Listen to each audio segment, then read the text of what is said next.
நண்பா, நம்ம ஆரி ஃபேன்ஸுக்குலாம் வந்துட்டு ஒரு ட்ரீட் குடுக்குற மாரி நியூ பெர்ஃபார்மன்ஸ் ஓரியன்டட் பைக் பாத்தீங்க அப்டின்னா லான்ச் பண்ணியிருக்காங்க. நீங்க நெனைக்கிற மாரி 650 சிசி கிடையாது. 450 சிசில வந்து லான்ச் பண்ணியிருக்காங்க. என்னடி சொல்ற?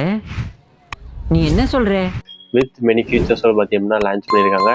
எஸ், நம்ம ராயல் என்ஃபீல்டோட கரில்லா 450. ஆனா இந்த பைக்க புக் பண்றதுக்கு முன்னாடி நான் சொல்லக்கூடிய இந்த ஒரு சில ப்ரோஸ் அண்ட் கான்ஸ பாத்துட்டு போய் உங்களுக்கு இந்த பைக் செட் ஆகும்னு நெனச்சீங்கன்னா தாராளமா அந்த பைக்க வந்து புக் பண்ணுங்க.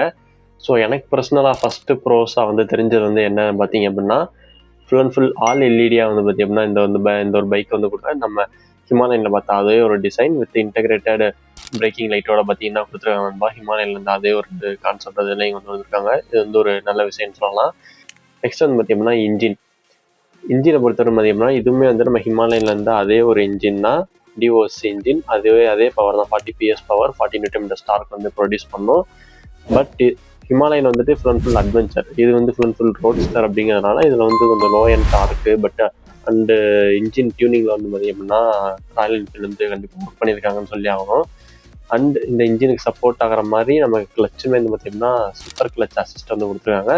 அண்ட் பிரேக்கிங்குமே வந்து பார்த்தீங்கன்னா ஸோ நெக்ஸ்ட்டு வந்துட்டு ஹேண்ட்லிங். ஏன் ஹேண்ட்லிங் சொல்கிறேன்னு பார்த்தீங்க அப்படின்னா இந்த பைக்கில் வந்துட்டு 650 செக்மெண்ட்டில் யூஸ் பண்ணுற டயர்ஸ் பார்த்தீங்கன்னா இந்த பைக்கில் வந்து யூஸ் பண்ணியிருக்காங்க நண்பா. ஃப்ரண்ட்டில் வந்து பார்த்தீங்கன்னா உங்களுக்கு 120/70 R17 டயர் வந்து வரும். ரியரில் வந்து பார்த்தீங்க அப்படின்னா 160/60 R17 டயர் வந்து வரும்.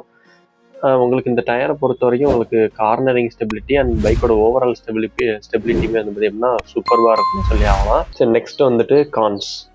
இந்த பைக்கில் வந்து எனக்கு பர்சனலாக தோணுன நெகட்டிவ்ஸ் அப்படின்னு பார்த்தீங்க அப்படின்னா ஃபர்ஸ்ட் எனக்கு பார்த்தோன்னே தோணுது வந்துட்டு டேங்க் கெப்பாசிட்டி. பிகாஸ் இதில் வந்து 11 லிட்டர்ஸ் டேங்க் கெப்பாசிட்டி தான் வந்து கொடுத்துருக்காங்க. பட் நம்ம ஹிமாலயன் அப்புறம் ஹண்டர்லலாம் வந்து பார்த்தீங்கன்னா ஹிமாலயனில் 17 கொடுத்துருக்காங்க. இதில் வந்து அட்லீஸ்ட் ஒரு 13 கொடுத்துருந்தாங்கன்னா வந்து ஒரு ப்ராமிசபிளாக இருந்திருக்குன்றது என்னோட கருத்து. அதே மாதிரி இன்னொன்று வந்து என்னென்னா பில்லியன் சீட் கம்ஃபர்ட். இந்த வண்டி வந்து ரோட்ஸ்டர், அதனால பில்லியன் சீட் கம்ஃபர்ட் வந்து இன்னும் கொஞ்சம் நல்லா கொடுத்துருந்தாங்க. ஏன்னா கொஞ்சம் சின்னதாக இருந்துச்சு, இன்னும் கொஞ்சம் பெருசாக கொடுத்துருந்தாங்க அப்படின்னா இன்னுமே வந்து கம்ஃபர்ட் வைஸ் இன்னும் பில்லியனுக்கும் வந்து கம்ஃபர்ட் வைஸ் சூப்பராக இருந்திருக்கும்னு வந்து சொல்லலாம். இதுதான் எனக்கு தோணுன ஒரு மேஜரான நெகட்டிவ்ஸ். ஸோ இந்த பைக்கை பொறுத்த வரைக்கும் அவ்வளோதான் நண்பா. இந்த பைக்கோட டீட்டெயில் ரிவ்யூ வந்து பார்த்தீங்கன்னா நம்ம சேனலில் வந்து ஸ்ட்ரீம் ஆகிட்டு இருக்கு. மறக்காமல் போயிட்டு அதை பார்த்துருங்க, ஃபுல் டீட்டெயில் ரிவ்யூ. ஸோ இந்த வீடியோ வந்து அவ்வளோதான் நண்பா. பாய் அண்ட் டேக் கேர்.